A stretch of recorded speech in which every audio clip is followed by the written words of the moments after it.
cancelling a meat tax that nobody planned, abolishing 7 bins that don't exist.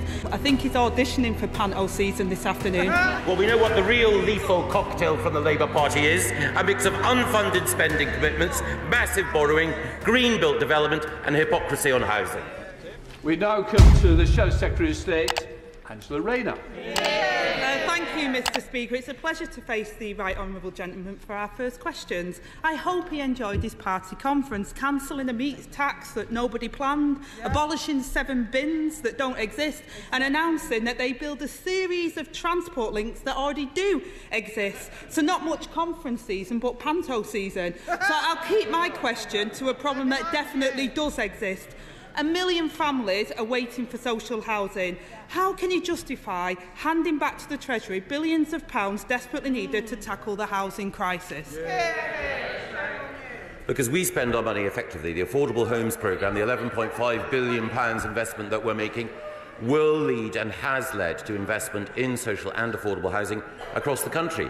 But the Right Honourable Lady has a challenge when it comes to credibility on social housing. She secured the deputy leadership of our party by saying that the Labour Party should be building 100,000 social homes every year, and yet their current target is 0. Why did she retreat? Rayner. Mr Speaker, he just comes out with flannel. I think he's auditioning for panto season this afternoon. He can dress it up however he likes. The truth is he couldn't spend this vital funding quickly enough in the middle of a housing crisis.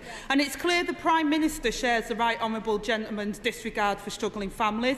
In his hour-long speech in Manchester, the Prime Minister didn't mention housing a single time, not once.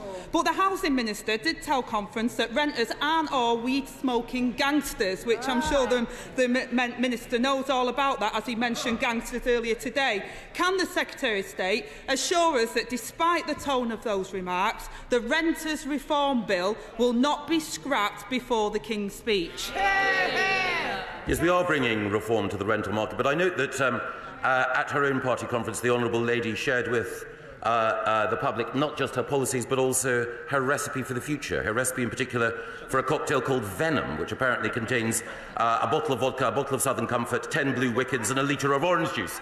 Well, we know what the real lethal cocktail from the Labour Party is: a mix of unfunded spending commitments, massive borrowing, green-built development and hypocrisy on housing.